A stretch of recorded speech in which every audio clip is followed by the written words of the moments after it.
Bonjour les amis, j'espère que vous allez bien, que vous allez même très bien pour commencer cette belle année 2026, qui j'espère que sera un peu moins lourde pour la plupart d'entre nous que celle qui a précédé, parce que là, 2025, ça a quand même été une sale année, hein. On verra bien. De toute façon, à la grâce de Dieu, comme on dit, hein. Moi, c'est comme ça que je dis les choses, parce on peut pas faire grand-chose en fait, hein. C'est comme ça. Donc bonne année, bonne santé, de la joie, de la bonne humeur et tout ce qu'il y a de mieux tant qu'à faire.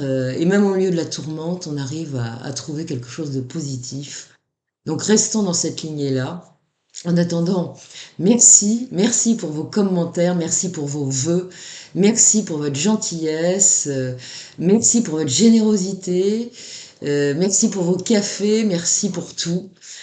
Comme d'habitude, vous avez été généreux, positif, intéressant dans vos commentaires. Il y avait des choses auxquelles j'ai répondu parfois. Je ne peux pas répondre à tout le monde, évidemment, vous en doutez, mais je vois. Parfois, bah, effectivement, je réponds. En tout cas, merci, parce que ça fait évoluer les choses. Puis bon, bah, chacun lit ses commentaires ou pas, et ceux qui les lisent bah, peuvent avoir des éclaircissements, si je peux dire ainsi, ou des points de vue, ce qui est très intéressant. Voilà, en tout cas, merci. Et puis, comme d'habitude, je vous mettrai le mode d'emploi sous la vidéo. Les boosts ont bien marché. C'est assez incroyable d'ailleurs, mais c'est bien, grâce à vous.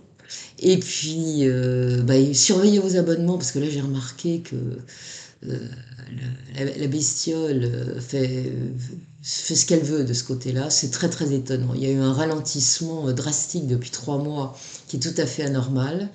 Donc je pense que beaucoup sont désabonnés, ils ne s'en rendent pas compte. Ceux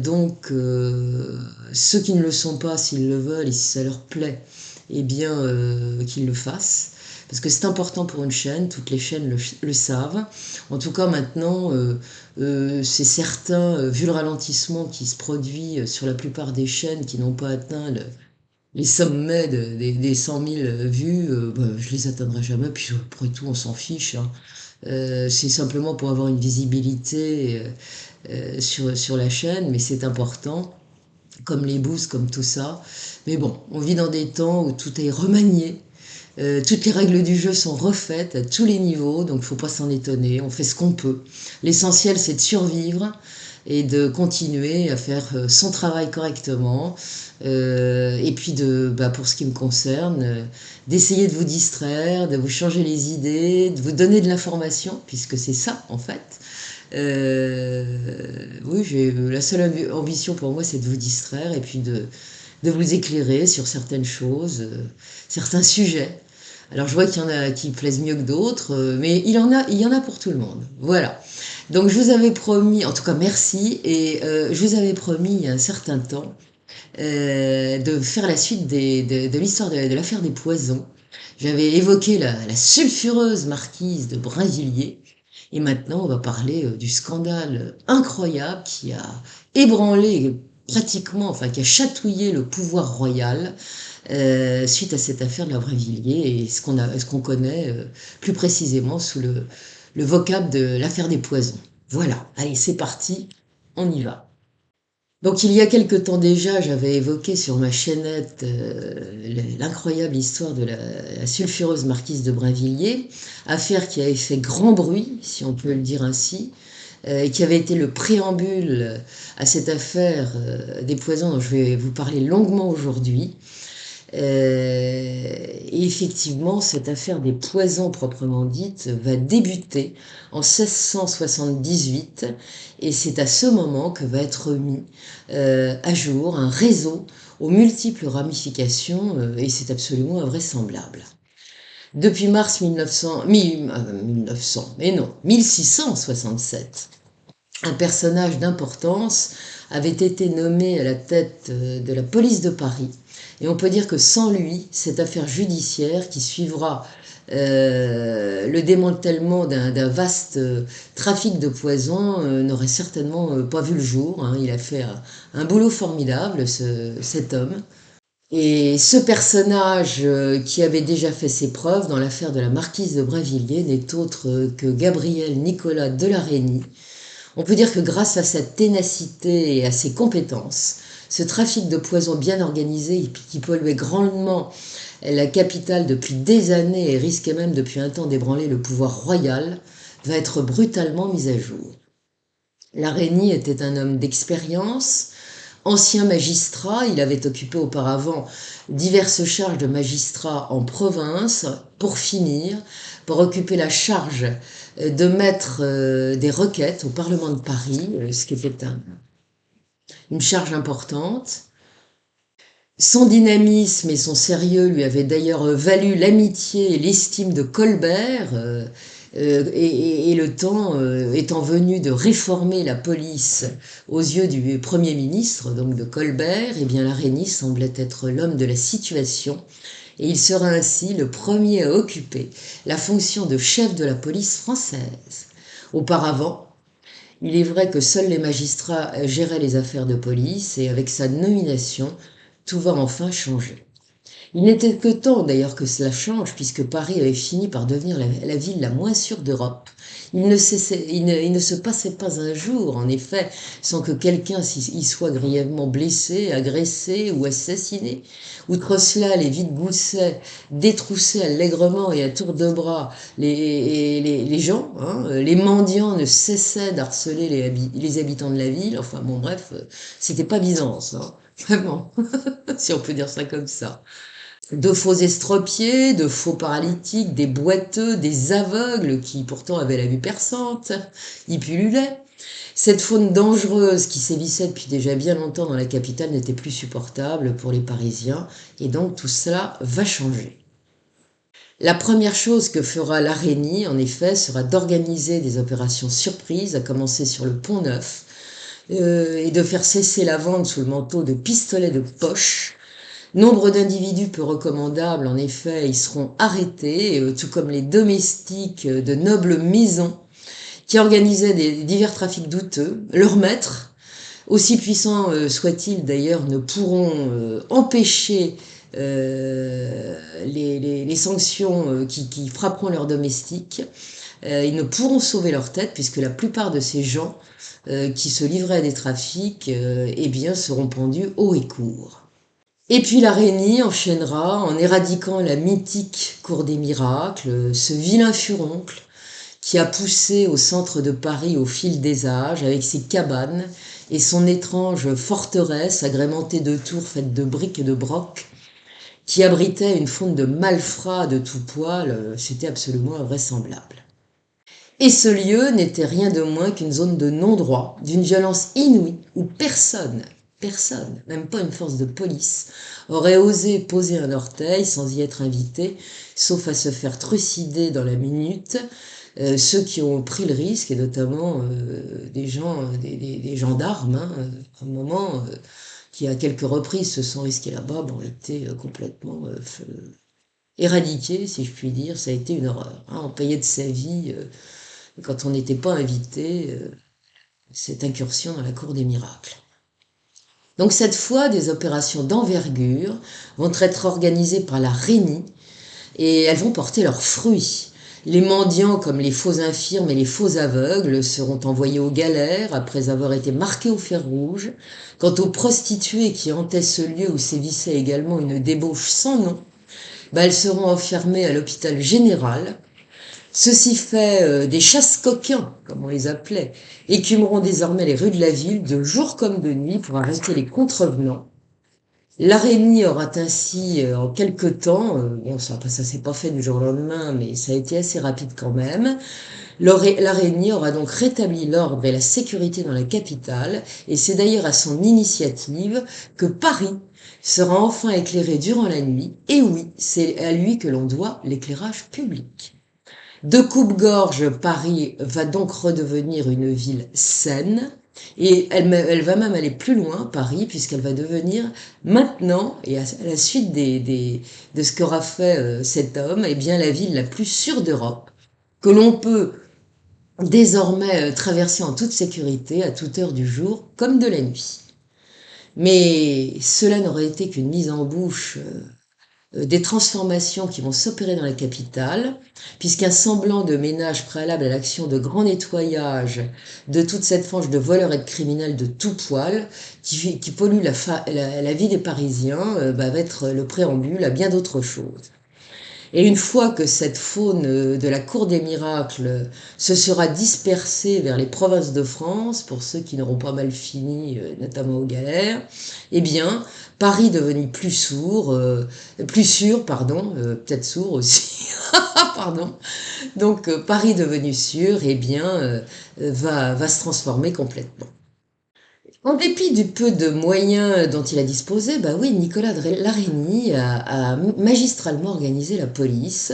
Il est rapidement devenu les yeux et les oreilles du pouvoir royal, Larénie, du fait de son immense travail et celui de ses adjoints qui ont été d'une efficacité, ses limiers ont été d'une efficacité rare. Et il faut savoir que bien souvent, l'homme n'a pas hésité à ponctionner dans sa cassette personnelle, heureusement bien garnie, afin de permettre à ses services de fonctionner comme il l'entend. Inventif et intuitif, il aurait eu l'idée ainsi d'organiser un réseau d'indicateurs rémunérés, issus de tous les milieux de la société, qui vont infiltrer ces milieux précisément, sans être remarqués. En fait, il y a réfléchi conjointement avec l'un de ses meilleurs inspecteurs de la sûreté, un certain François Desgrès, dont je vais reparler.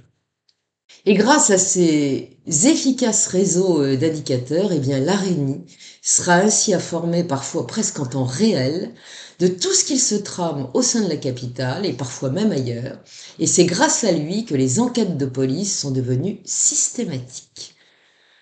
Ce qu'il a visé, c'est l'efficacité associée à la fiabilité, et pour obtenir cela, il a beaucoup cogité l'homme.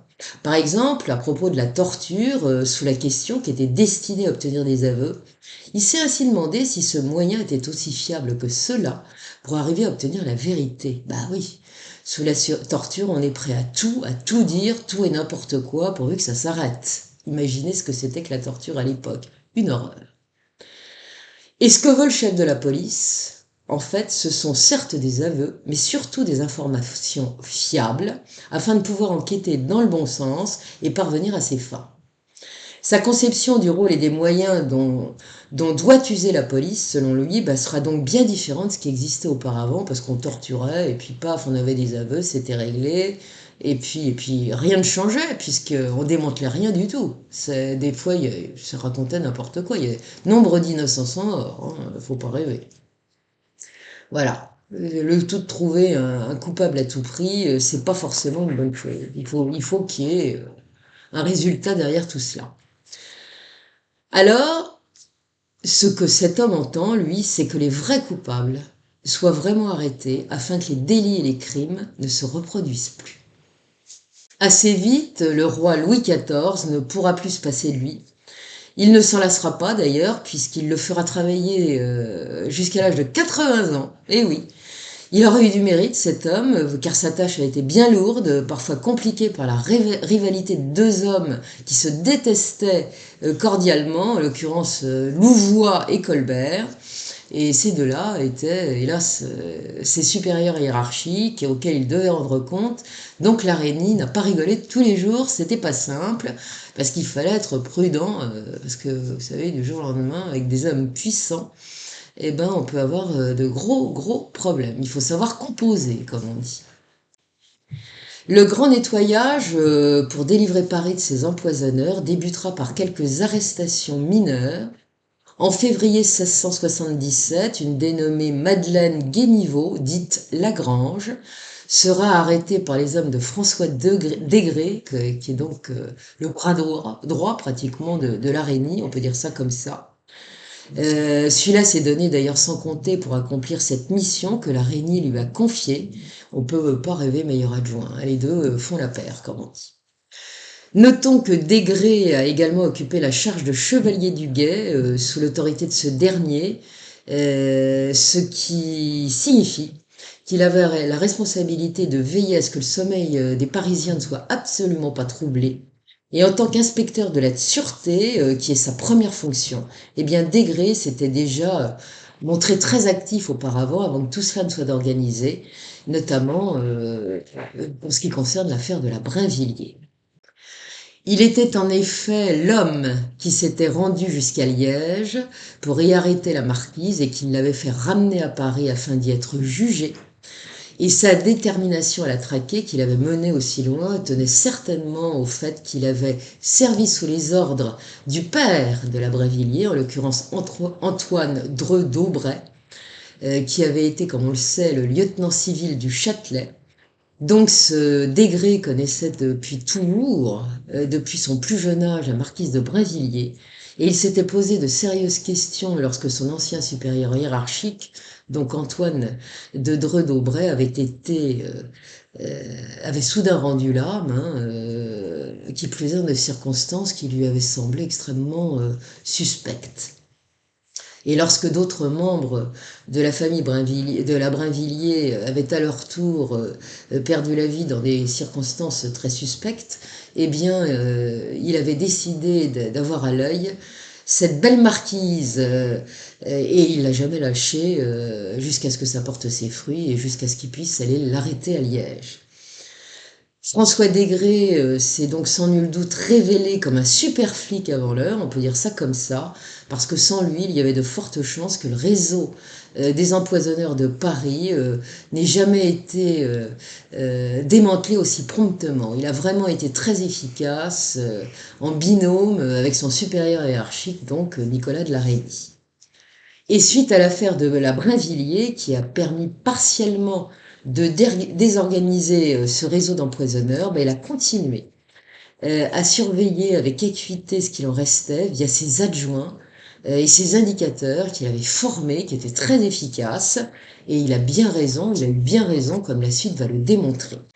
Mais revenons-en à cette dame Guéniveau, dite Lagrange, qui a été arrêtée grâce aux indicateurs de Degré. Celle-ci ne craignait pas de se qualifier d'artiste en poison, substance dont elle faisait commerce allègrement sans se cacher. Après elle, ce sera un dénommé Louis de Vanins, un officier de marine, qui sera arrêté le 5 décembre 1677. On le soupçonnait depuis un temps d'ailleurs d'avoir commis divers crimes, dont celui du duc de Savoie en 1675.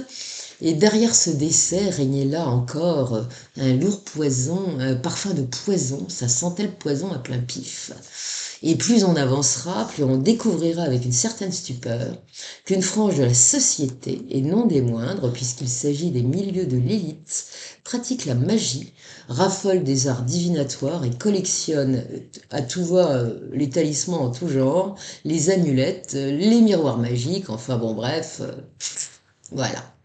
L'usage des sorts jetés à des ennemis est en vigueur aussi, en vogue plus exactement, via des poupées que l'on transperce d'aiguilles, tout ça est plutôt courant.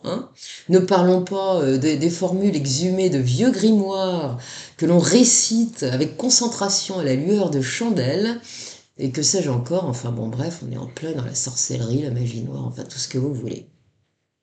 Dans les milieux les plus hauts. C'est plus réservé à la sorcière du coin qui fait ses petits trucs. Non, non, ça va beaucoup plus loin. Mais ce que l'on va surtout découvrir, c'est que l'on extermine le plus souvent à coups de poison. Et oui, bon, pour beaucoup, celles et ceux qui se mettent en travers d'une ambition ou d'une liberté supposée, ils le payent cher. Par oui, du poison, on en use et on en abuse, autant pour se libérer d'un rival en affaires que d'un conjoint gênant. À moins que ce ne soit pour hériter, évidemment, au plus vite d'un pactole familial, et ceci, bien entendu, sans le moindre scrupule ou état d'âme, le poison et la panacée pour parvenir à ses fins. Mais le plus horrifiant encore, c'est que l'on découvrira également que nombre de personnes recourent à la pratique des messes noires, au cours desquelles sont bien souvent pratiqués des sacrifices humains. Là, ça devient très grave. Et ce qui va mettre le feu aux poudres et enclenchera les opérations de police qui aboutiront à l'affaire des poisons se produira à l'occasion d'un dîner donné à la fin de l'année 1678 par une devineresse parisienne très en vue nommée Marie Vigoureux, autrement dit la Vigoureux. Elle est connue sous ce sobriquet. Elle est une veuve joyeuse, celle d'un marchand de chevaux, et convie souvent des amis à souper. Et parmi ses amis, un soir va figurer euh, parmi ses invités une de ses meilleures amies, une rondelette quadragénaire du nom de Marie Bosse, épouse d'un certain François Mulpe, condamné au galère pour avoir fait de la fausse monnaie, homme qu'elle n'a jamais revu, même quand il a été libéré. Et la dame que l'on nomme familièrement la Bosse est très très prisée dans les milieux parisiens pour ses talents de chiromancienne, et pas que pour cela. Le dîner sera comme d'habitude bien arrosé, et la Bosse, qui a comme les autres bien levé le coude ce soir-là, a le teint cramoisi et donne de la voix. Et à un moment, la remarque d'un convive va la faire s'étrangler de rire, et voilà qu'elle va se mettre alors à se vanter de vendre des poisons à des personnages importants et d'avoir fait une coquette fortune de ce vilain commerce qu'elle mène déjà depuis plusieurs années. Et voilà ce qu'elle dit. Oh, quel beau métier, quelle belle clientèle. Je ne vois chez moi que duchesses, marquises, princes et seigneurs, encore 3 bons coups, et je me retire fortune faite. Bon, toute l'assemblée hurle de rire, mais parmi les convives rigolards se trouve un dénommé Perrin, un petit avocat sans clientèle du barreau de Paris, qui est malheureusement pour elle l'un des discrets indicateurs de Nicolas de la Reynie. Dès le lendemain, celui-là courra rapporter ce qu'il a entendu à François Desgrès, qui enquête depuis un certain temps sur une série de décès suspects qui pourraient bien être survenus par empoisonnement. Sans nul doute, la Bosse aurait mieux fait de fermer son clapet ce soir-là. Pour la Reynie, l'aveu de cette vantarde imbibée constitue donc un indice important, il faut aller y voir et d'un peu plus près.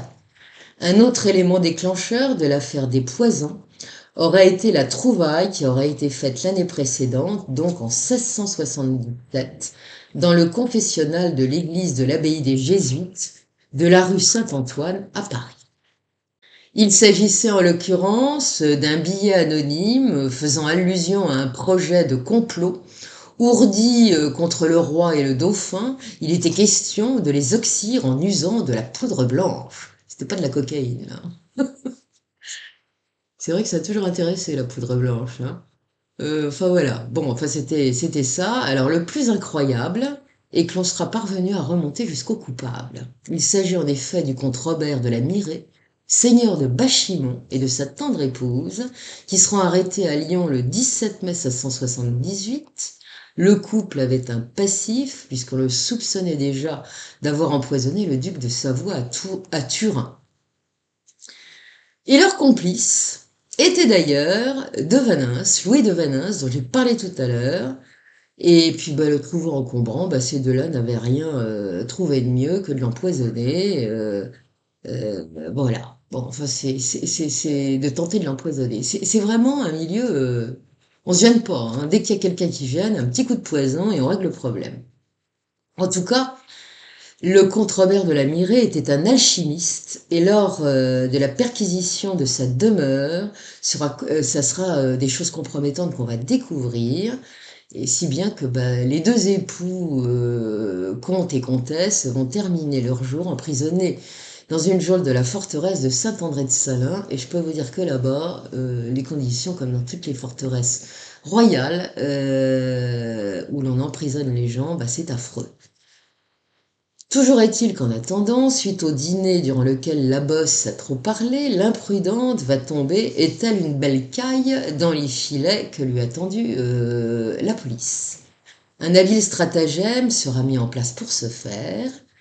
C'est ainsi que l'épouse d'un sergent, œuvrant sous les ordres de François Desgrès, sera missionnée pour se rendre chez elle, sous le prétexte de connaître l'avenir en se faisant tirer les cartes. La dame y reviendra une seconde fois et en profitera pour avouer à la devineresse qu'elle n'en peut plus de ce mari gênant dont elle aimerait se débarrasser. Et puis dans la foulée, elle lui demandera si elle ne connaîtrait pas quelqu'un susceptible de lui procurer du poison pour ce faire. Et c'est ainsi que, quelques jours plus tard, Marie Bosse lui remettra une petite fiole contenant un poison mortel, dont seulement quelques gouttes auraient suffi à décimer un troupeau de bœufs. Prise la main dans le sac, la Bosse sera arrêtée tambour battant en même temps que sa fille Manon. Ses deux fils également, dont l'aîné était un soldat de la garde royale, et comble du scandale, il se dit que lorsque la police a envahi les lieux, elle aurait trouvé certains membres de cette famille en train de forniquer allègrement entre eux. Oh là là là là. En perquisitionnant chez Marie Bosse, on trouvera de tout, de l'arsenic bien sûr, mais aussi des poudres de chauve-souris, de taupes séchées, ainsi que de la poudre de cantaride, connue pour être très toxique lorsqu'elle est ingérée à haute dose. Il sera même découverte de la poudre d'écrevisse. Et ce ne sera pas tout, puisque la police mettra aussi la main sur des sachets de rognures d'ongles et de cheveux. On aura même trouvé des flacons de sang humain. C'est ce qui se dit en tout cas. L'arrestation de la Bosse aura lieu le 4 janvier 1679. Elle sera d'abord interrogée au Châtelet, sans même qu'il soit besoin de la torturer, elle se mettra à table. Elle accusera une certaine Catherine Monvoisin de lui avoir mis de la chimie dans la tête, et la liste des personnes qu'elle dénoncera sera très longue. Suite à cela, elle sera incarcérée dans le fameux donjon de la forteresse de Vincennes et, comme le veut l'usage, elle sera copieusement torturée. Elle fera encore des aveux et livrera des noms de personnes lui ayant acheté des poisons. Et la majorité de celles-là étaient des femmes qui n'en pouvaient plus de leur mari dominateur et qui voulaient les supprimer afin de ne plus avoir à supporter leur manière de faire. Bon, à l'époque, ne l'oublions pas, l'homme était tout puissant. Il avait tous les droits sur son épouse, y compris de la ruiner. On a vu ça avec la Brinvilliers d'ailleurs, alors que celle-ci n'avait aucun droit, bien évidemment. Donc, ça va faire du dégât, tout ça. À cette époque, la liberté d'une femme passait souvent par le veuvage. C'est certainement pas la belle marquise de Sévigné qui aura plaidé le contraire, puisque celle-ci se réjouira publiquement d'être tombée veuve à l'âge de 28 ans, suite à la mort de son époux lors d'un duel. Oui, il n'a pas été empoisonné. La marquise avait des manières. Sous la torture, Marie Bosse parlera donc beaucoup, certes, de ses poisons, et aussi de personnes impliquées dans la fabrication et les trafics de ceux-là, mais aussi des messes si particulières qu'elle faisait parfois dire pour son adorable clientèle afin de faciliter mariage et décès. Il y a tout un programme. Plusieurs séances de torture répétées, tant à Vincennes que durant son procès, la transformeront rapidement en épave. Ses jambes ne la portent plus et elle est devenue méconnaissable avec son crâne rasé. Le procès de Marie Bosse se déroulera devant la Chambre ardente, une juridiction extraordinaire créée en avril 1679 par le roi Louis XIV, afin de juger tout ce petit monde qui vit du commerce des poisons. Je rappelle que cette chambre ardente est également connue sous le nom de chambre de l'Arsenal, puisqu'elle siégeait dans ces bâtiments. On la désignera encore parfois comme la cour des poisons. Et il faut savoir que la première chambre ardente avait été créée en 1535 sous les ordres du roi François Ier. Et de ce monarque jusqu'à Louis XIV, eh bien toutes ces chambres ardentes seront créées sur ordre royal afin de statuer sur des faits spécifiques, en l'espèce pour juger des crimes relatifs à des affaires censées porter atteinte à l'État et donc au pouvoir royal. Une chambre ardente n'était donc pas une juridiction permanente comparable à notre actuelle cour d'assises, mais une juridiction d'exception qui ne statuait qu'occasionnellement. Elle était d'ailleurs aussitôt dissoute une fois que l'affaire avait été jugée et on passait à autre chose. D'avoir dénoncé tout cela n'aura pour autant pas allégé la peine de la coupable puisqu'elle sera finalement condamnée à mort. Les juges auront toutefois hésité sur le choix de son châtiment. 3 options se présentaient à eux, en effet, la décapitation simple, la pendaison ou la purification par le feu.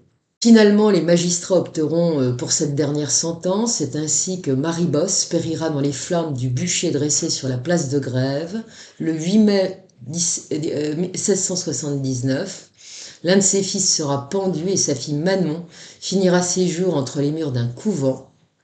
Dans le même temps, sera jugé par cette même chambre ardente son ami la Vigoureux qui l'avait convié à ce funeste dîner où l'alcool l'avait fait malencontreusement s'épancher. Marivaudan de son vrai nom. La Vigoureux était l'épouse d'un tailleur pour dames, d'abord employée comme nourrice chez des aristocrates. Elle avait fini par devenir une devineresse reconnue, probablement douée. Elle sera d'ailleurs souvent invitée pour ses talents de pythonisse lors de fêtes données par la noblesse. On peut dire que cette femme-là a eu un sacré parcours. Arrêtée le jour même, le même jour que Marie Bosse, elle va livrer également une liste impressionnante de noms qui appartiennent à l'élite bourgeoise, mais elle révélera également des noms de personnes appartenant aux plus hautes sphères de la noblesse, et certaines de celles qu'elle dénoncera font même partie de l'entourage proche du roi. Avec elle, ça va être le grand déballage, on peut dire ça comme ça. Elle aussi sera condamnée à être brûlée vive, mais avant de subir l'ultime châtiment, elle connaîtra une dernière séance de torture comme c'est l'usage. C'est ce qui d'ailleurs la tuera, et ceci le lendemain de l'exécution par le feu de sa chère amie Marie Bosse. Ces deux femmes auront, si j'ose dire, inauguré la sinistre série des condamnés de la chambre ardente dans l'affaire des poisons, et toutes deux auront lâché un nom que l'histoire retiendra, celui de Catherine Monvoisin, dite Lavoisin. Alors parlons-en de la dame Lavoisin. Ainsi donc va comparaître au cœur de ce procès, qui se révélera d'ailleurs interminable, ce personnage singulier par lequel un grand scandale va vraiment éclater. Il s'agit donc de Catherine Dehaye, communément connue sous le nom de Lavoisin. Elle était alors âgée d'une quarantaine d'années, épouse du sieur Monvoisin, un alcoolique notoire qui avait cessé son activité de commerçant pour vivre à ses crochets. Elle sera arrêtée à la sortie de l'église alors qu'elle venait d'assister à une messe, torturée, on ne peut mieux. Et ce qu'elle avouera en fera trembler plus d'un, on peut le dire, plus d'un et plus d'une. Hein. Lavoisin exerçait en tant que devineresse et faisait commerce de poudre, notamment celle dite de succession, ainsi que de filtre d'amour. Pour l'histoire, elle restera à jamais l'un des personnages centraux de l'affaire des poisons. C'est en effet par elle que l'on découvrira une face encore plus sombre de cette sinistre affaire. La dame n'est pas très engageante physiquement, elle est petite, boulotte, pas séduisante du tout, elle a des traits vilains, elle a le visage tout rouge, bouffi, et pourtant, elle avait la réputation de faire tourner les têtes. Elle multipliait sans complexe les amants et participait, paraît-il couramment, à des orgies. Vraiment, profil idéal. Et dans sa collection d'amants, souvent complice de ses méfaits, il y en avait beaucoup, hein. Il y en avait un autre qui n'était pas complice de ses méfaits, mais qui était quand même le bourreau de Paris, André Guillaume, qui avait, quelque temps plus tôt, tranché la tête de la Brévillée. Rien de moins. La voisin se plaisait ainsi à fréquenter le beau monde avec lequel elle faisait commerce.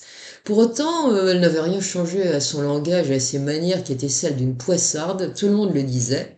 Très pieuse, assidue à l'église, elle s'appliquait à faire la charité aux pauvres, à prier beaucoup.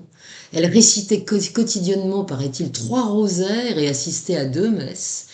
Ah, c'était pas pour s'y montrer, non, non, non. Tout le monde savait qu'elle priait avec une sincérité, un cœur. Elle vivait pleinement la messe. Et bien entendu, elle se confessait régulièrement. Son intense piété était-elle une sorte de contrepoison, une manière de s'acheter un paradis et d'éviter l'enfer? Allez savoir. En tout cas, se côtoyant en la personne de la voisine, on peut dire 2 femmes différentes. Celle qui faisait le bien et l'autre, cupide, amorale, qui faisait le mal sans aucun état d'âme.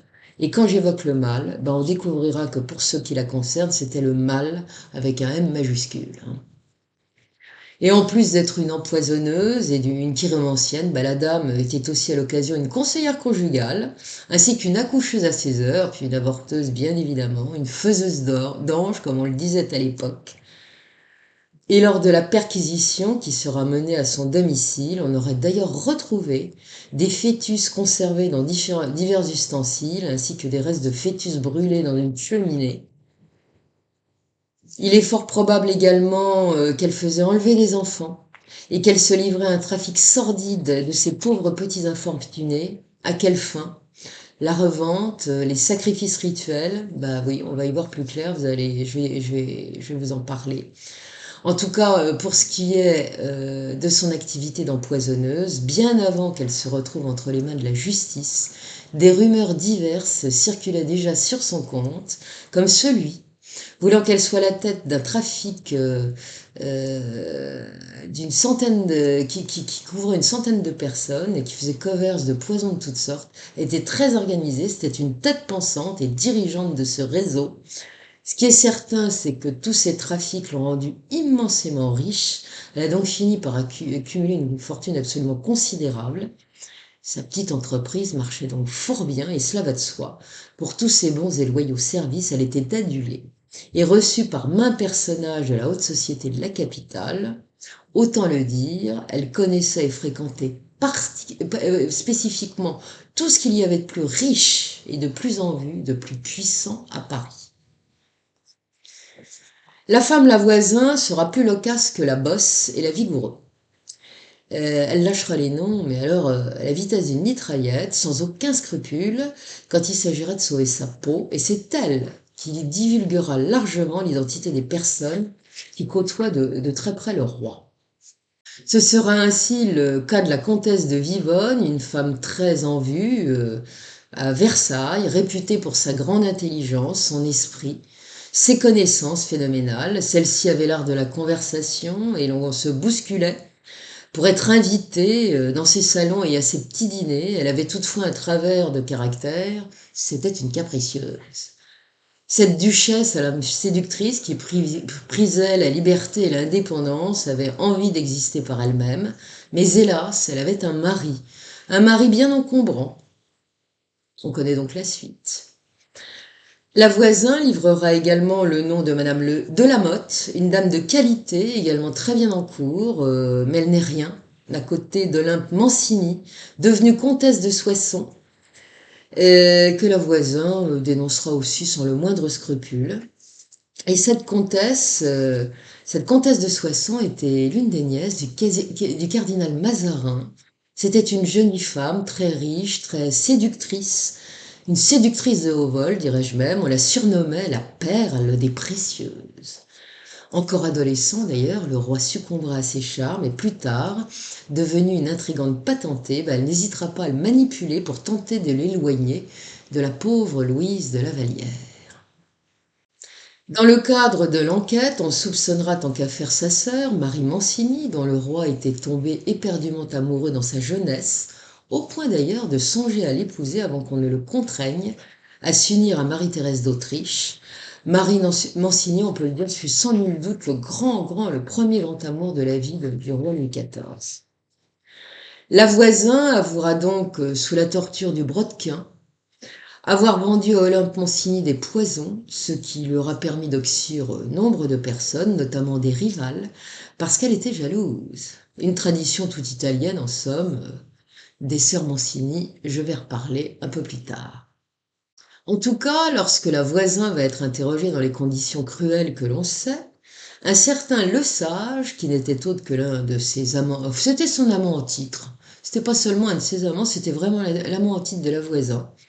Lui, il donnera également des noms de clientes, des noms de clientes de sa maîtresse, et c'est ainsi qu'il citera une certaine demoiselle des œillets, l'une des dames de compagnie de Madame de Montespan, sur laquelle je reviendrai aussi.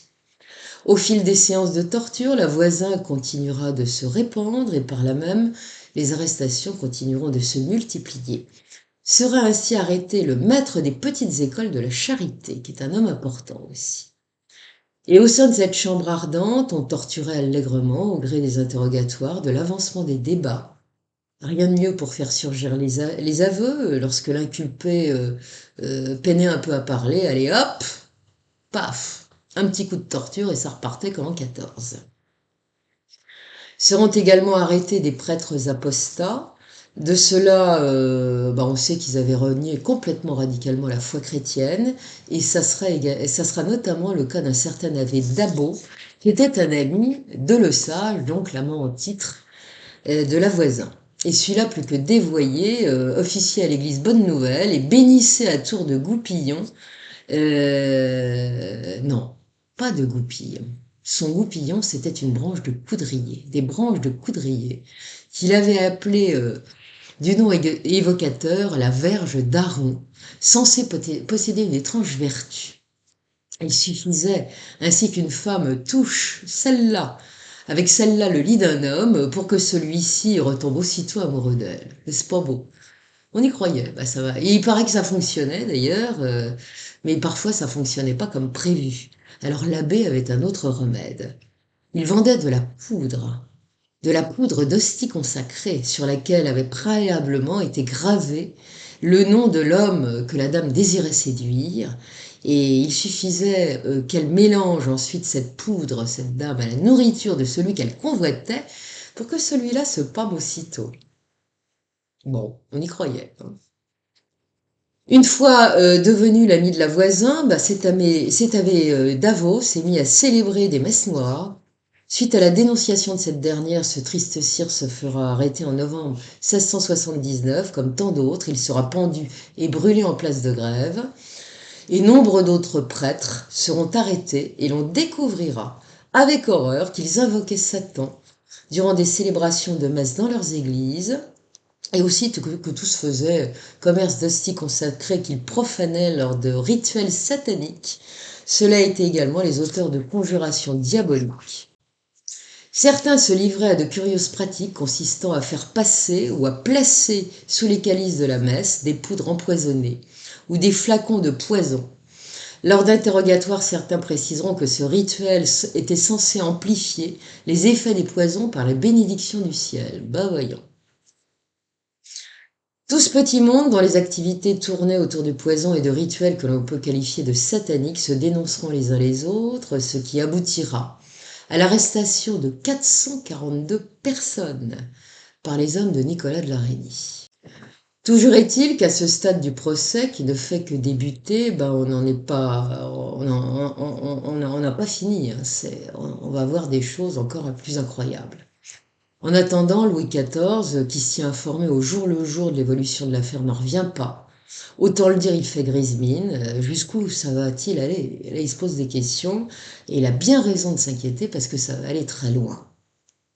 Au fil du temps, seront en effet impliqués quelques personnages très en vue de la cour, tels que le prestigieux maréchal de Luxembourg. Il y aura également le ministre Louvois, grand rival de Colbert, qui voulait s'acharner à le perdre, qui va se frotter les mains quand il va voir que il est tombé dans l'escarcelle et dans le viseur de Nicolas de la Reynie. Enfin bon, bref, tout le monde se dénonçait, tout le monde se faisait des tours pendables, c'est une horreur. Et ce que l'on apprendra sur le fameux maréchal de Luxembourg, c'est que lui aussi se livrait à l'alchimie comme beaucoup de nobles de cette époque. Et dans le grand laboratoire qu'il avait fait installer dans sa belle demeure, il s'échinait avec ardeur à trouver son Saint Graal, en d'autres termes, et comme tous les alchimistes, la pierre philosophale. Alors le maréchal n'était pas le seul à pratiquer cette science alchimique. Il y en avait beaucoup qui le faisaient. Au XVIIe siècle, il faut savoir en effet qu'il était bien rare que l'on fasse fortune par soi-même. Cette fortune n'arrivait en principe que par héritage. Donc l'alchimie était un espoir, et l'utilisation des poisons en était un autre, hein, pour hériter bien plus vite. D'où cet engouement que l'on connaîtra, qui s'appelle l'engouement de la poudre de succession. Et il y aura un usage immodéré à cette époque par les gens qui ont de l'argent, en particulier pour oxyre ceux dont ils espèrent hériter rapidement. Outre le maréchal de Luxembourg, tomberont également d'autres noms, tels celui de l'éminent dramaturge Jean Racine. Une rumeur a couru voulant qu'avant de devenir un austère janséniste, il était friand de conquêtes féminines. Et c'est à cette époque de sa vie, quelque peu dissolue, qu'il aurait ainsi tenté d'empoisonner, dit-on, la Duparc, qui était sa maîtresse du moment et qui avait eu le grand tort de tomber enceinte de ses œuvres. La malheureuse était-elle vraiment morte d'une complication de sa grossesse? Peut-être, de poison, on ne sait pas, le mystère demeure. Ce qui étonnera tout de même son monde et donnera de la vigueur à la rumeur, faut quand même le dire, c'est que peu après cet événement tragique qui a tué la mère et l'enfant, eh bien, Jean Racine va subitement plonger dans la religion à bras-le-corps, qui plus est en adhérant au courant janséniste qui se développe terriblement à cette époque et qui est fort austère comme on le sait. Et cette conversion rapide et inattendue posera question. Aurait-elle été l'expression d'un repentir pour avoir commis l'acte le plus grave qui soit? Ça sera un grand point d'interrogation à cette époque. Seront également dénoncées la duchesse de Bouillon, née Marianne Mancini, eh oui, une Mancini une fois de plus, encore une nièce de Mazarin. Elle était la sœur d'Olympe et de Marie Mancini, et contrairement à elle, eh ben, sa dénonciation fera long feu et elle ressortira blanchie. Elle a eu de la chance. La voisin impliquera aussi une certaine Madame de Poulaillon, laquelle, paraît-il, faisait laver les chemises de son mari à l'arsenic par Marie-Bosse. Et tant qu'à faire, la dame aura aussi versé du poison dans son vin afin de ne pas rater son objectif. De précaution valent souvent mieux qu'une. Alors l'utilisation des poisons n'est pas née d'hier, hein. Depuis l'Antiquité et peut-être même encore avant, on a empoisonné à tout va. Souvenons-nous des princes italiens qui étaient les Borgia, dont on sait qu'au XVe et XVIe siècle, ils empoisonnaient quiconque risquait de leur faire de l'ombre ou de nuire à leur pouvoir. Catherine de Médicis n'aurait apparemment pas été en reste. Lorsqu'elle arrivera en France depuis son Italie natale pour épouser le roi de France, elle amènera avec elle ses apothicaires et ses astrologues, mais elle fera venir aussi son parfumeur personnel, en l'occurrence Renato Bianchi, dit René le Florentin, qui tiendra boutique tout près du pont Saint-Michel. Celui-là excellait dans l'art de la décoction, créait des fragrances délicates et irrésistibles, ça c'était des parfums, mais il n'y avait pas que les parfums, parce qu'il vendait également à sa clientèle huppée des poisons, et des poisons plutôt efficaces, hein. Les plus demandés de ces poisons étaient la cantarella, un mélange d'arsenic, de phosphore et d'acétate de plomb, ainsi que l'aqua tofana, le poison de la manne de Saint-Nicolas. C'était composé de belladone, d'arsenic, de plomb, enfin voilà, hein. En tout cas, l'effet était garanti, ça marchait à tous les coups. Et dès la seconde moitié du XVIe siècle, on peut dire que l'usage des poisons sera vraiment entré dans les mœurs sur le sol français. Et au XVIIe siècle, on peut dire que ça sera l'apothéose. On en usera et on en abusera. L'arsenic était considéré comme le nec le plus ultra des poisons. On l'avait d'ailleurs baptisé le roi des poisons. À dose létale, une seule prise et on pouvait tuer dans un délai de 12 à 36 heures. Avec la méthode douce, si j'ose dire, on mettait plutôt des mots à oxyre sa victime. On pouvait y aller dans le rapide comme dans le plus long. Et le père et le frère de la marquise de Brinvilliers en savent quelque chose, puisque ça a été au fil du temps et ça a été très efficace à la sortie. En tout cas, une petite dose chaque jour pouvait donc tuer sur le long terme, et ça avait un avantage. Parce qu'en cas d'autopsie, les traces du poison étaient moins flagrantes que celles laissées avec une prise massive. Le médecin faisant œuvre de légiste était donc susceptible de confondre les dommages, notamment inflammatoires, que le poison occasionne à certains organes et viscères avec ceux que l'on retrouve dans les cas de syphilis, de choléra et d'autres joyeusetés mortelles du XVIIe siècle. Bon, on se disait c'est peut-être ça qui l'a tué, alors que ça pouvait être très bien le poison à long terme, hein. Voilà, on pouvait confondre.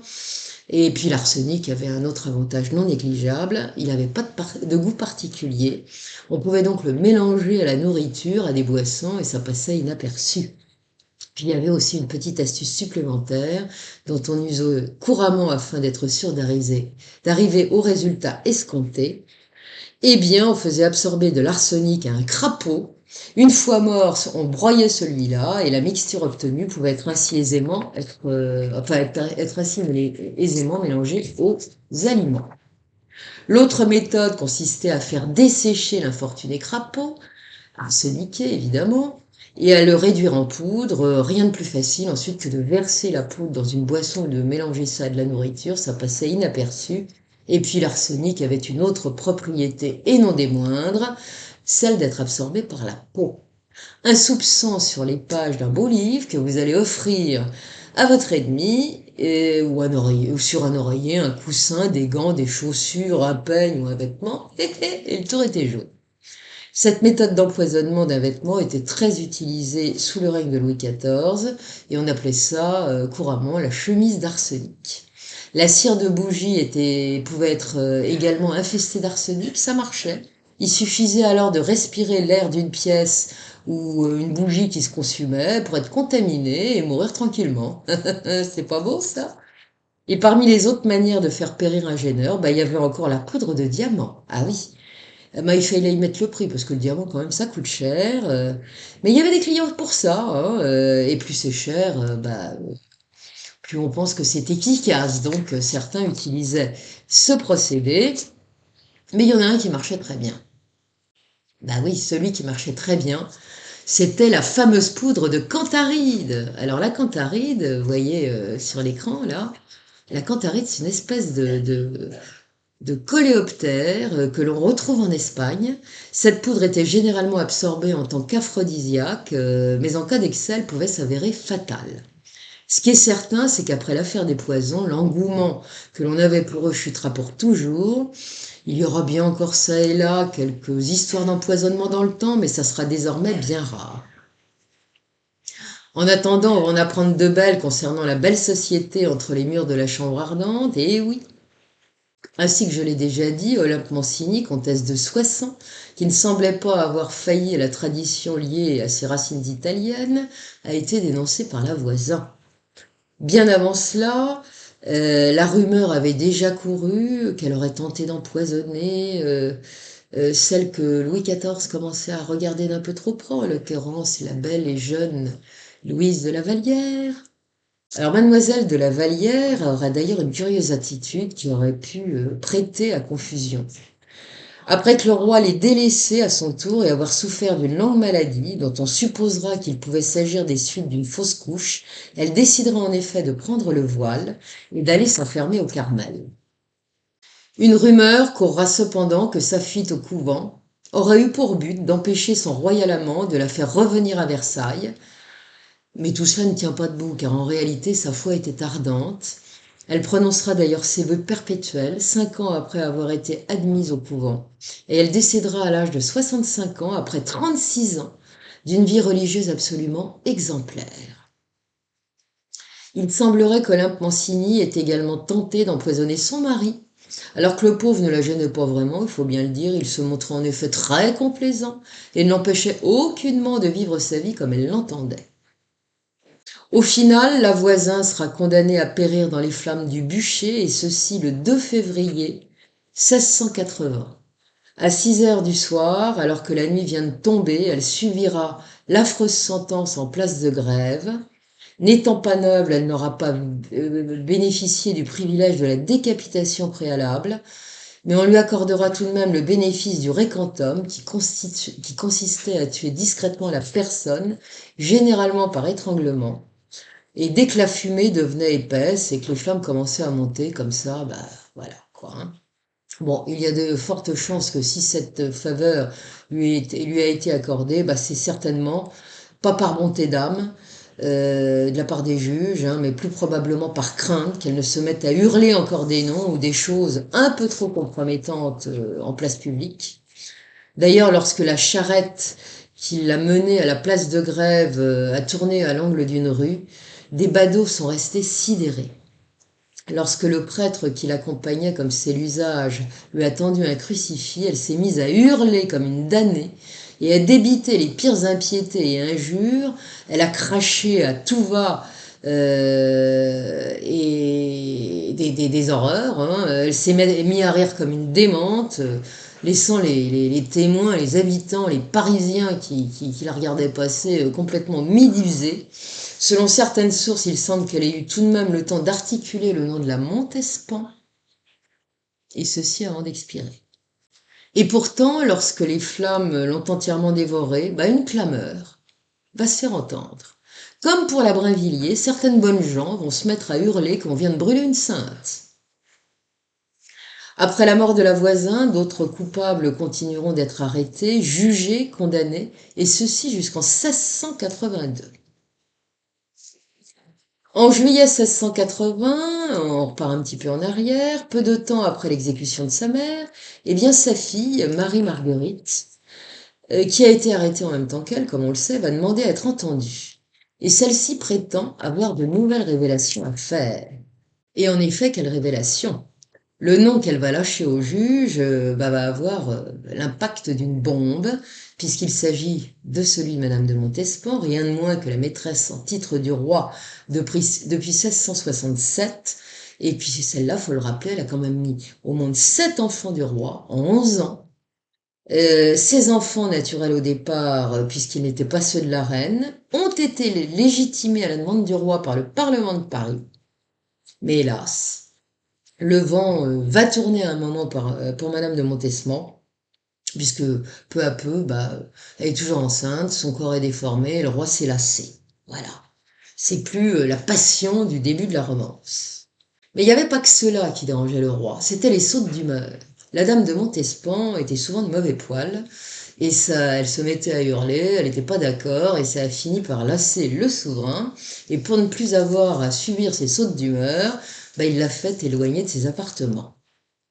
Malgré ce revers humiliant, la marquise est tout de même restée officiellement la maîtresse en titre, et donc une figure importante de la cour, même si elle a été déjà remplacée parce que le roi ne perdait pas de temps. Cependant, le fait de rester la grande favorite ne va pas la consoler. Lucidement, la dame a senti qu'elle était en disgrâce et que ça risquait de lui causer problème, cette distance que le roi a mis entre elle et lui, et ça l'angoisse au plus haut point. Ça, tout le monde le savait.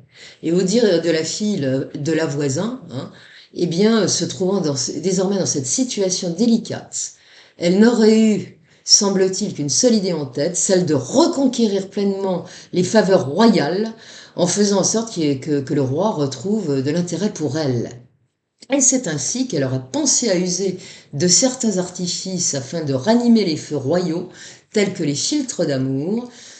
Ces filtres n'étaient effectivement pas des poisons, ça on le sait, ils étaient inoffensifs et le plus souvent très peu efficaces, mais la marquise, qui aurait cru en leurs effets, et la fin justifiant les moyens, elle se serait décidée, dit-on, enfin dit sa fille, hein, en tout cas, la fille de la voisin, en demandant à la voisin de bien vouloir lui préparer ses filtres, et puis voilà.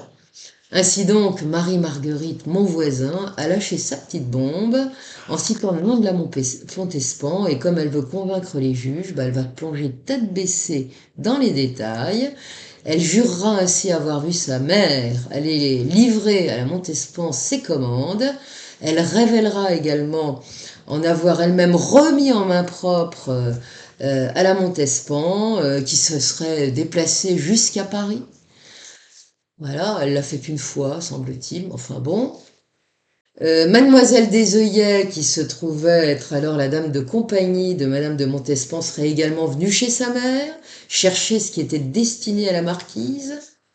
Cependant, Marie-Marguerite, mon voisin, insistera bien fort. Non, ce n'était pas des poisons que la marquise demandait, c'était simplement des élixirs d'amour. Le hic, c'est que l'aimable dénonciatrice ignorait que depuis belle lurette, la Montespan n'était plus physiquement la maîtresse du roi. Mais bon, cela dit entre nous, et sauf à être une idiote finie, ce qu'elle n'était nullement, la Montespan n'avait aucune raison de vouloir supprimer le roi, à moins de vouloir se tirer une balle dans le pied. Donc, bon, hein. Or, la jeune femme, malgré tout, qui est peut-être pas très logique et pas très fut-fut, va continuer sur sa lancée en disant encore un jour qu'encore un jour sa mère aurait été fort contrariée, la marquise de Montespan lui aurait en effet reproché l'inefficacité de ses produits. Énervée, elle aurait même déclaré qu'elle était désormais décidée à tout porter à son extrémité, en ajoutant qu'elle désirait maintenant engager à des choses où elle avait beaucoup de répugnance. Et les juges vont comprendre à ce moment que la fille mon voisin insinue que la Montespan aurait tout de bonnement demandé à la voisin de lui vendre de quoi empoisonner le roi. Et la demoiselle mon voisin, fille de la terrible accusée, parce que là elle est déjà Elle est déjà bien avancée en son ouvrage, bah, va continuer sa litanie d'aveux, de plus en plus délirant, pour ne pas dire incohérent souvent, en expliquant encore que quelques jours avant qu'elle ne soit arrêtée, bah, sa mère se serait aussi rendue à la cour de Versailles pour remettre à l'attention du roi un placet, ou plus exactement une supplique, dont le papier aurait été enduit de poison. Et pour cela, elle aurait reçu la somme colossale de 100 000 écus. Dans ce plan sordide, il aurait même été prévu que deux complices de sa mère se mettent en relation avec mademoiselle de Fontanges, qui avait elle aussi les faveurs du roi, afin de lui offrir des gants de peau bien enduits de poison. À ce stade, on peut se demander pourquoi Marie-Marguerite de mon voisin s'est mise à vouloir parler tout à coup et à révéler le nom de la marquise. On ne sait pas trop pourquoi. Peut-être qu'elle s'est dit que si elle allait jusque-là, ben, on lui saurait gré de n'avoir rien caché, ce qui sauverait peut-être sa tête. Et si c'est cela, ben, l'avenir lui donnera tout de même raison, puisqu'elle-même et tous ceux qui auront été mêlés à ce qui a concerné la marquise éviteront la mort. Ça ne veut pas dire qu'ils seront mieux lotis après. En attendant, en écoutant ces révélations, les juges sont restés silencieux, médusés par ce qu'ils ont entendu. Et ça sera pas tout. Le meilleur ou plutôt le pire est à venir, puisque la jeune mon voisin abordera en bouquet final le cas du sulfureux abbé d'Ibourg, lequel avait déjà été arrêté à ce moment-là. Il est enjôlé comme d'autres à Vincennes. Et à en croire la fille de la voisin, bah celui-ci aurait aussi donné à madame de Montespan des poudres pour l'amour, et ça serait pas arrêté là. Ce prêtre défroqué, père d'une poignée d'enfants, né pour certains quand il était encore un abbé bien chrétien, n'est plus tout jeune. Il est absolument repoussant d'aspect, borgne, il louche affreusement, et ses traits sont à faire peur. Pratiquant l'alchimie, il fabriquait des poisons très particuliers qui avaient la réputation d'être efficaces. Il y avait notamment l'avium rifus, celui qu'il consommait à haute dose finissait par mourir de rire. Ben oui. Et tant qu'à faire, son autre spécialité était la célébration de messes noires. L'abbé Guibourg serait également fortement soupçonné d'avoir participé à un complot d'empoisonnement à l'égard de Colbert. C'est lui-même qui aurait fourni le poison aux comploteurs. Immédiatement auditionné après les déclarations de la fille mon voisin concernant la marquise, l'abbé va déclarer au juge que son rôle s'était en fait limité à célébrer quelques messes sur le corps d'une femme dénudée, dont le visage aurait été caché par un voile. Il soulignera qu'on lui aurait toujours affirmé que cette femme qu'il ne connaissait pas et qui ne souhaitait pas être connue d'ailleurs elle-même, n'aurait été autre que la marquise de Montespan. Cela dit, il n'aurait jamais pu le vérifier, dira-t-il, car l'inconnu se présentait toujours la tête voilée, donc de sorte qu'on puisse absolument pas reconnaître son visage. Alors il va tout raconter dans le détail. Une fois nue, la dame s'allongeait, se disposait les bras en croix, en tenant un cierge dans chaque main. Un calice était ensuite placé sur son ventre, comme le veut le rituel. Bon, en tout cas, face à elle, l'abbé Guibourg disait commencer à dire sa messe, sacrilège, avant que n'arrive le moment le plus abominable que l'affreux religieux décrira d'ailleurs, sans plus d'émotion que cela. Il dira ainsi s'être à chaque fois saisi d'un nourrisson de quelques jours qu'il avait égorgé au préalable, en prenant bien soin de faire couler son sang dans le calice placé sur le ventre de la belle dame voilée.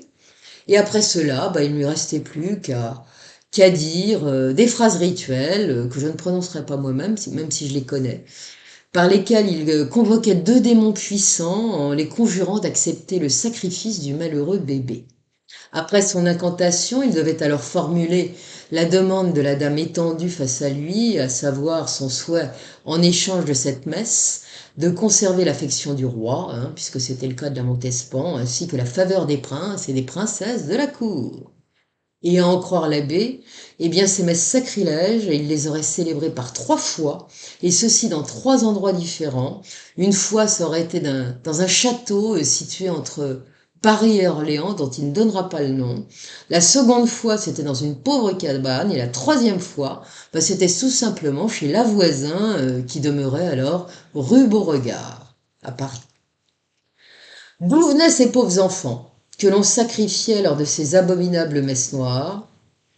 On saura qu'ils étaient parfois volés, mais le plus souvent qu'ils étaient achetés à des parents qui avaient trop de bouches à nourrir et qui ne disposaient pas, malheureusement, des moyens suffisants pour les élever.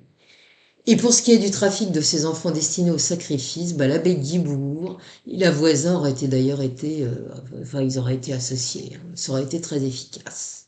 Parlons-en de ces messes noires. Il faut savoir que dans l'esprit de la religion du XVIIe siècle, il y avait Dieu d'un côté et Satan de l'autre, qui était donc la réplique de Dieu en négatif. Et ces messes où l'on invoquait Satan et ses démons étaient célébrées par un prêtre déviant ou défroqué. L'autel sur lequel la messe était dite n'était autre le corps d'une femme dénudée.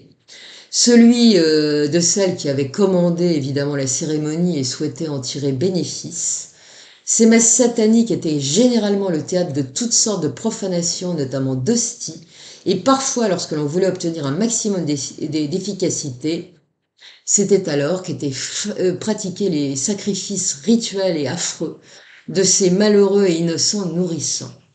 On saura ainsi de manière avérée que la voisin a très souvent participé à des messes noires, notamment en devenant l'assistante de l'abbé Guibourg dans ses œuvres cérémonielles. Et une dénommée Françoise Filastre, dite la Filâtre, qui était elle aussi une devineresse, avorteuse et empoisonneuse, reconnaîtra avoir pratiqué divers rituels sataniques et participé à nombre de messes noires. Et ces messes incluaient des sacrifices d'enfants. Sous la torture, elle confirmera sans hésiter les dires de la fille Mon Voisin au sujet de Madame de Montespan. Elle avouera ainsi que celle-ci lui avait demandé dans un premier temps de lui procurer des poudres afin d'oxyre Mademoiselle de Fontanges sans qu'il y parût. Or, un peu plus tard, à la surprise des juges, elle se rétractera en expliquant que si elle avouait tout cela, c'était uniquement pour ne pas avoir à subir une nouvelle fois le supplice de la question. Et elle ajoutera à ce moment que maintenant elle a compris qu'elle allait mourir. Elle veut en aucun cas, dira-t-elle, partir avec la conscience chargée d'un mensonge. Et c'est comme ça qu'elle dira, non, tout ça c'est faux ce que j'ai dit, mais ça l'empêchera certainement pas d'être brûlée vive en place de grève. Et maintenant que Madame de Montespan est évoquée à toutes les sauces, Nicolas de la Reynie estime que ça a vraiment dépassé les bornes. Trop, c'est trop. En effet, tout cela fait beaucoup et il est temps d'arrêter l'hémorragie, comme on dit. Il est donc décidé fermement à vérifier si la marquise de Montespan a vraiment quelque chose à se reprocher, et pour ce faire, en bon flic, il va aller fouiner partout, y compris dans les archives du Châtelet. Et c'est ainsi qu'il dénichera la preuve que la marquise avait déjà été impliquée en 1668, soit au tout début de sa liaison avec le roi, dans une sombre histoire de sorcellerie et d'impiété. Et comme cela ressort des minutes d'un procès, il s'agit donc d'un document inattaquable. Et qui retrouve-t-on aussi mentionné dans ce jugement? Eh bien, l'amant au titre de la voisin, le fameux Le Sage, et aussi un prêtre, l'abbé Mariette. Noir sur blanc, il est écrit que ces deux-là faisaient des incantations au diable et aussi que le bon abbé Mariette avait lui aussi coutume de faire passer les poudres sous les calices durant les messes célébrées dans son église. Ce qui semblerait également avéré, c'est que Madame de Montespan est usée d'une poupée de cire dans laquelle elle plantait des aiguilles. On sait que ces aiguilles piquées à des endroits bien précis du corps d'une poupée sont alors manipulées en torturant ainsi une poupée qui est à l'effigie de la personne ciblée, que l'on ne porte pas dans son corps, dans son cœur, pardon. On est censé faire du mal au corps de la victime. Voilà. Enfin tout ça, ça se dit.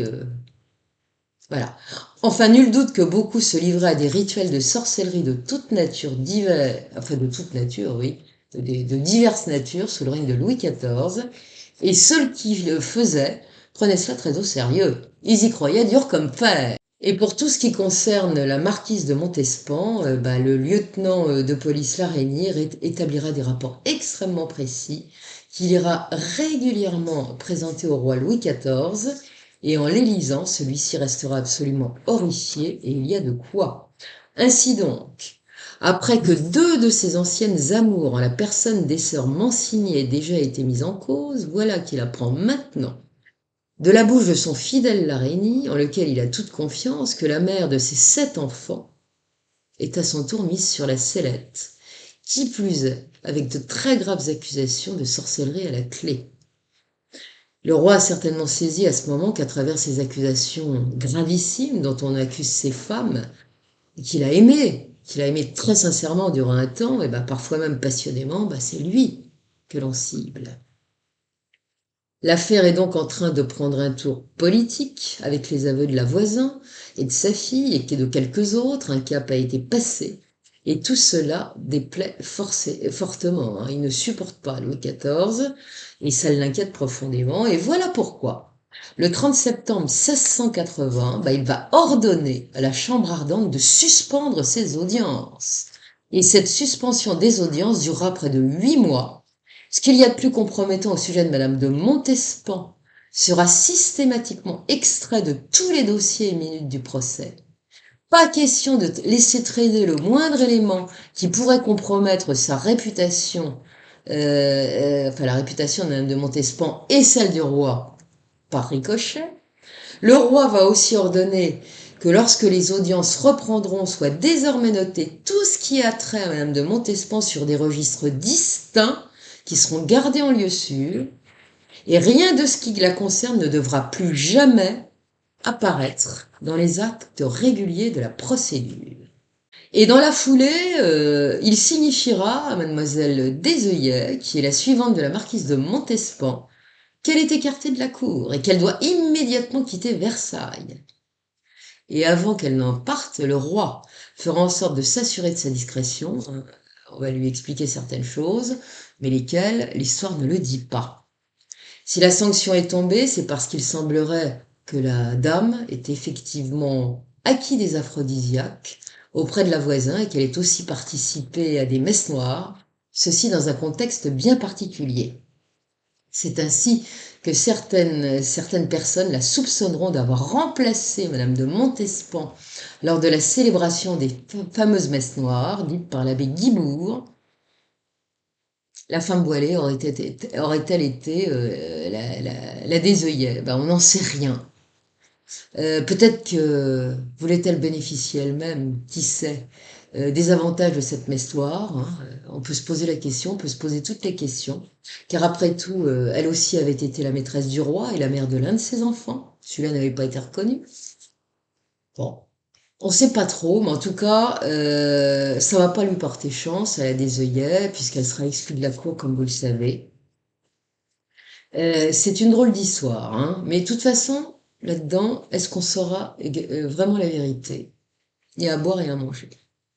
En tout cas, on ne saura jamais exactement ce que la marquise de Montespan aurait fait ou non, ce qui est vérité ou mensonge, ce qui aurait été exagéré ou pas.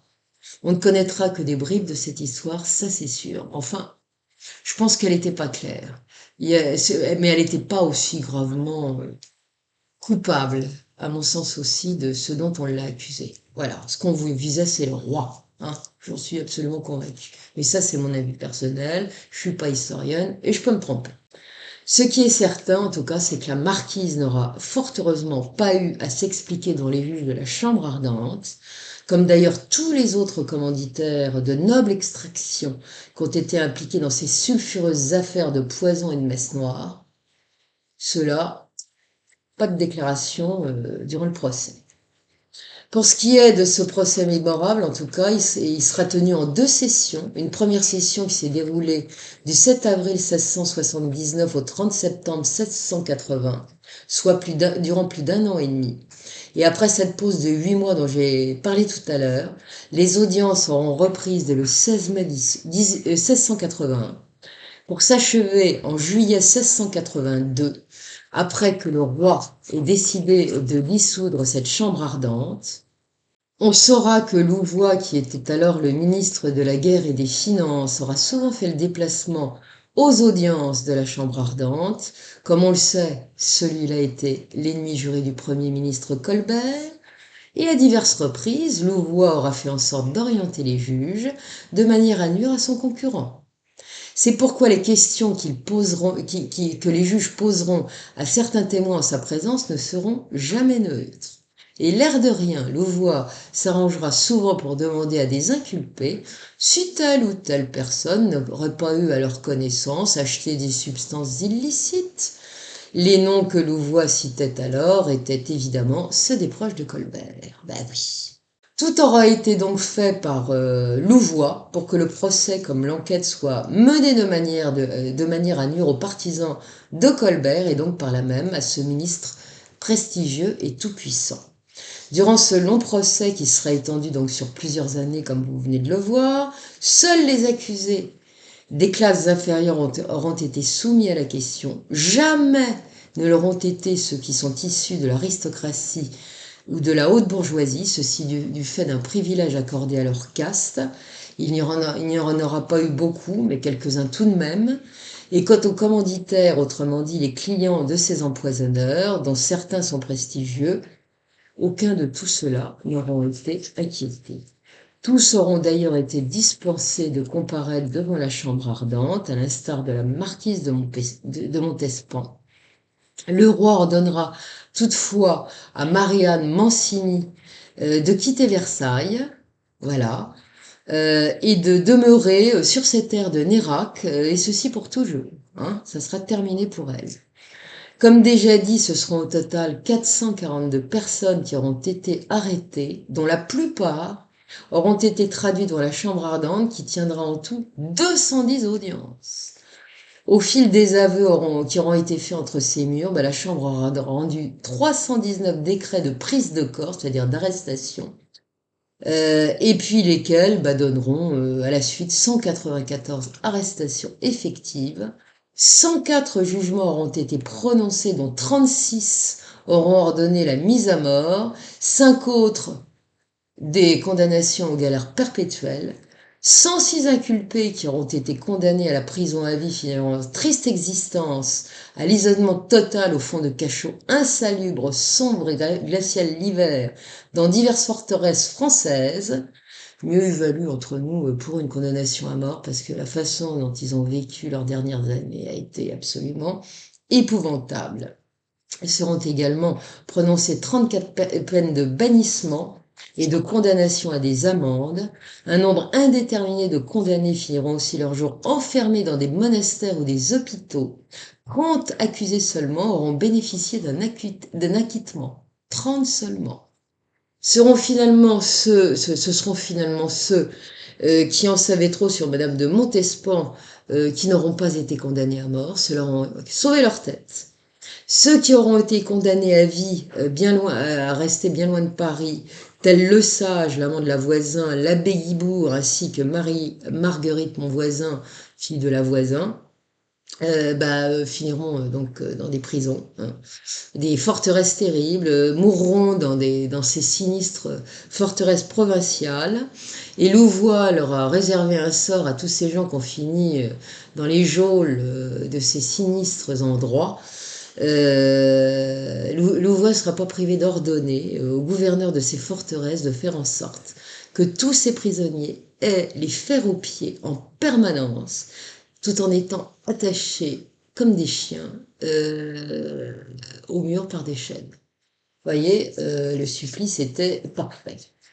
Et surtout aussi, il leur a donné ordre à tous les gouverneurs de ces forteresses qu'ils s'assurent que l'on ne puisse jamais les entendre crier ou vociférer ces malheureux depuis l'extérieur. Ils vivront donc une sorte d'enfer sur terre avant de rendre l'âme. Ça rigolait pas. En tout cas, après que le roi ait ordonné une dissolution définitive de la chambre ardente, ceci le 21 juillet 1682, mettant fin ainsi à ce procès interminable, il va aussitôt ordonner à Nicolas de la Reynie de détruire toutes les pièces de la procédure et les documents relatifs à ce maudit procès. Pas question en effet de conserver trace de quoi que ce soit de compromettant qui puisse le moins du monde risquer d'ébranler son pouvoir. Alors que faire? La Reynie nourrit un cas de conscience. N'oublions pas qu'il a été longtemps magistrat. Doit-on épargner certains assassins du fait de leur rang? il ne parviendra pas à se résoudre à faire disparaître toutes les pièces du procès. Et c'est ainsi qu'il détruira beaucoup de documents comme le roi le lui a demandé, mais qu'il en conservera d'autres, et ceci pour le plus grand bonheur des historiens. Et après la dissolution de la Chambre ardente, eh bien Louis XIV va proclamer un édit qui sera applicable dès le 31 août 1682, et cet édit édicte de nouveaux principes.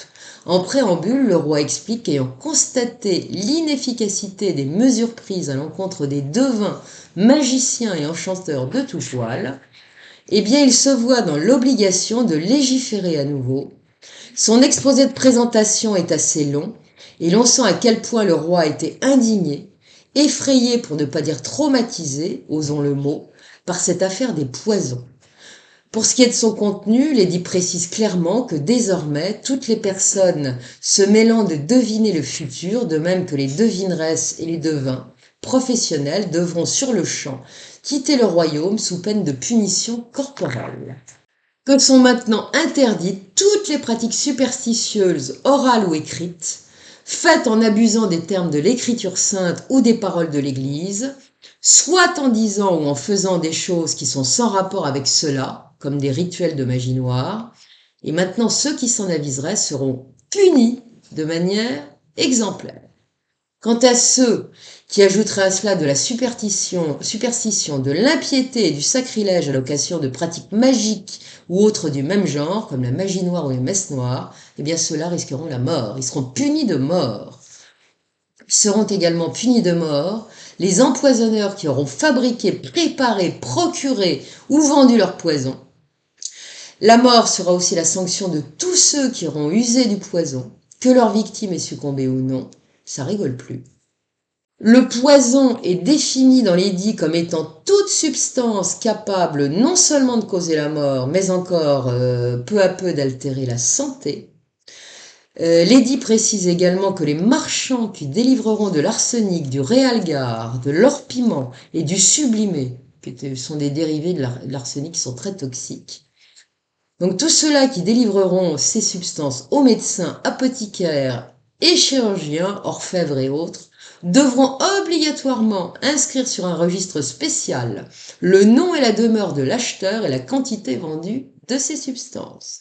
Le roi impose désormais, comme on le dirait de nos jours, un contrôle et une traçabilité de toutes les substances toxiques. L'édit annonce encore que tous les corps de métier qui feront légalement usage de ces poisons devront désormais les conserver dans une armoire fermée à clé et consigner sur un registre la composition d'un remède qu'ils ont fabriqué contenant un poison, en mentionnant aussi le nom de la personne qui en usera. Les corps de métier usant légalement de poison ont l'interdiction désormais de donner à autrui des produits bruts entrant dans la composition des remèdes ou mixtures qu'ils fabriquent. Tous ces gens de métier devront les fabriquer eux-mêmes, tous ces produits, ou les faire fabriquer par un de leurs employés, et ceci exclusivement à leur présence. Il est aussi indiqué qu'aucune personne, à l'exception des médecins, n'aura le droit d'employer des serpents, des crapauds ou des vipères. Enfin, il est énoncé que seuls les médecins, les chimistes et les apothicaires peuvent avoir un laboratoire, et comme on le sait, les empoisonneurs et les alchimistes avaient leur propre labo. Désormais, c'est terminé. Cet édit majeur est clair, il est net, il est précis, et après cela, rares seront les crimes et délits d'empoisonnement qui seront commis dans le pays. Cette fois, le pouvoir royal a directement empiété sur le territoire réservé à l'Église.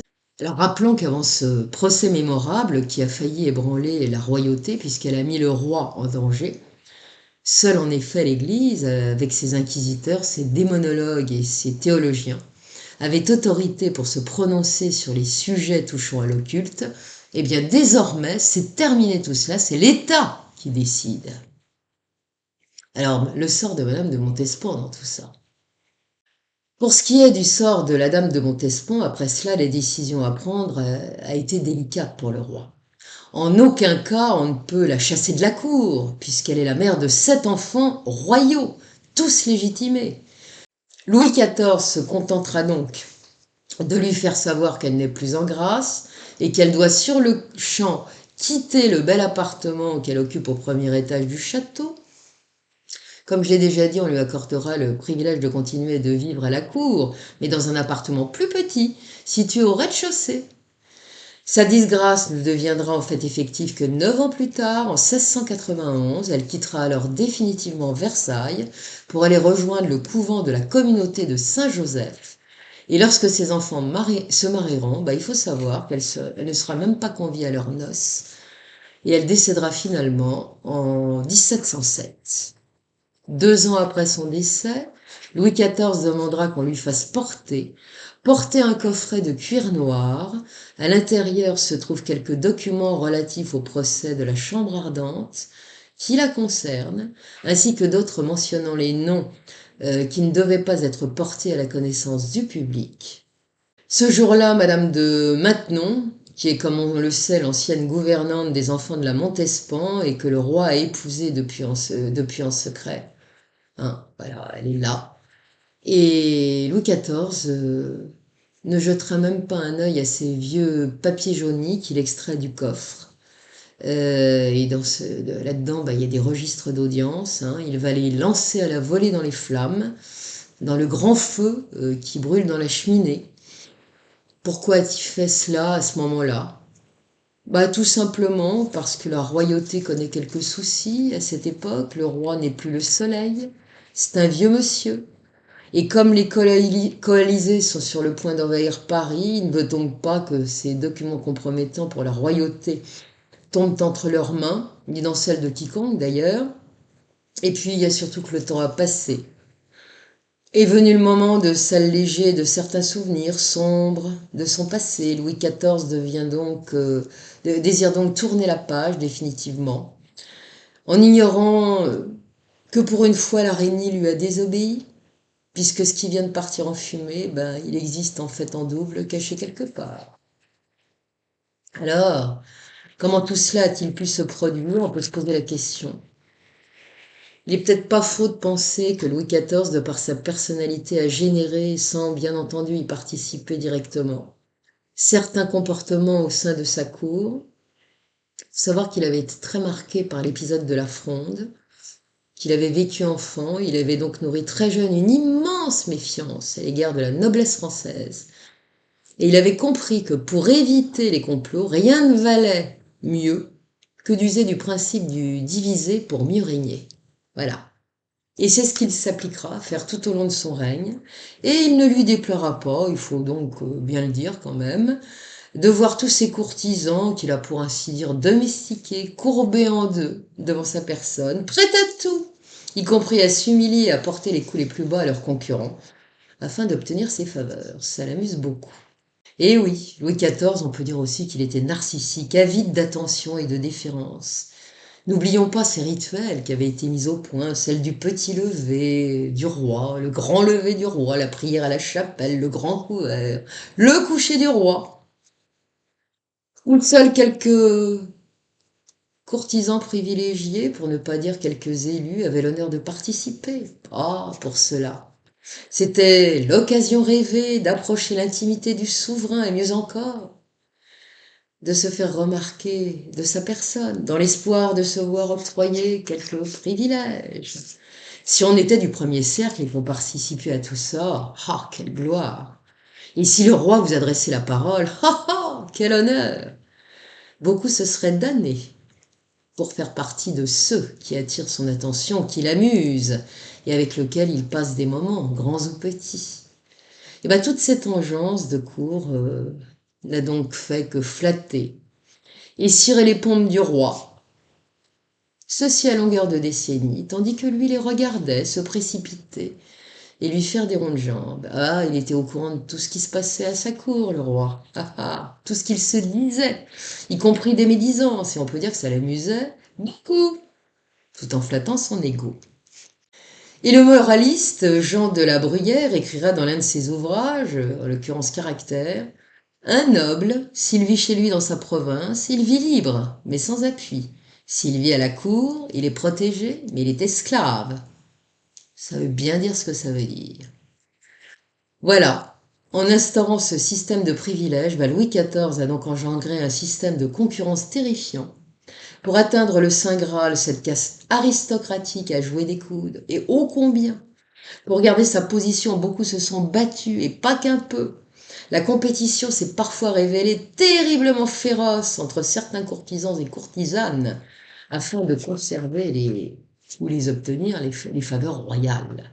La cour de Louis XIV, même si elle a brillé en apparence de tous ses éclats, avait une face sombre, puisqu'elle était aussi un vaste marigot où nageaient toutes sortes de prédateurs, de requins, de scorpions, pour la majorité dénués de toute morale, qui pour parvenir à leur fin étaient prêtes à tout, même jusqu'à user du pire, comme de pratiques occultes et de poisons. Et cette affaire des poisons, vous l'aurez certainement compris, aura permis de mettre tout cela à jour et de découvrir que sous le règne du roi Soleil, on est sorti du périmètre de la sorcellerie classique pour entrer de plein pied dans la sphère du satanisme. Voilà pourquoi, lorsque Louis XIV a réalisé cela avec effroi, il a remis pour une fois toutes les pendules à l'heure en légiférant sévèrement. Un tournant a aussi été pris puisque cela amorcera le début d'un changement assez radical des mœurs à la cour. Et comme on le sait, à la fin du règne de Louis XIV était sinistre. La vie de cour est austère, d'une tristesse à périr. Faut dire que Madame de Maintenon y a largement contribué et que elle a calmé le roi. Peut-être a-t-il eu conscience de certaines choses. Et puis la vie passant, il était quand même très malade. Il est mort dans de tristes circonstances, Louis XIV. Il se disait que l'enfer peut-être existe et qu'il était peut-être temps d'essayer de sauver son âme, qui sait. Voilà. En tout cas, voilà ce que ça a été que cette affaire. Ça a été quelque chose de mémorable qui a marqué les esprits, qui est connu mondialement. Ça a changé un tournant. Moi, j'ai tendance à penser que le règne de Louis XIV a mis fin à une lignée de pratiques anciennes au niveau royal. On est parti sur autre chose. Quelque chose qui, à terme, a préparé les siècles à venir. Voilà. Dans le comportement des gens. Tout a changé. Mais ça, je le dirai peut-être à l'occasion, si, comme ça, à l'occasion d'une discussion à bâton rompu. Je suis absolument convaincue que c'est sous Louis XIV que tout s'est joué pour les siècles à venir, qui a évolué avec les humains, pour en arriver à ce que nous sommes, à l'époque où nous vivons. Une époque de morale inversée, de diviser pour mieux régner. Ça marcherait bien. Voilà. Et on en est arrivé là, et je crois que ça a vraiment pris naissance durant le règne de Louis XIV. Voilà. Enfin bon, ça c'est mon opinion personnelle, ça vaut ce que ça vaut. Bon, en tout cas, voilà, nous en avons terminé. Merci infiniment d'avoir tenu le coup jusqu'au bout. J'espère que ça vous a intéressé. Ah oui, j'ai oublié de vous dire, maman, je suis chez elle toujours, mais elle est rentrée. Elle va bien, elle pète le feu, elle arrête pas. Elle prend certains compléments alimentaires qui, à mon avis, lui donnent une pêche olympique. Je n'en reviens pas. Donc là, il faut que je l'emmène très vite au marché parce qu'elle veut faire son petit shopping et retrouver ses commerçants. Donc là, elle me regarde d'un sale œil depuis tout à l'heure. Donc il est temps que je me tienne à carreau et que je fasse mon boulot de fille, c'est-à-dire l'accompagner jusqu'au marché. Voilà. Bon, écoutez, je vous embrasse. Et puis je vous dis à bientôt. À bientôt et merci encore. Au revoir.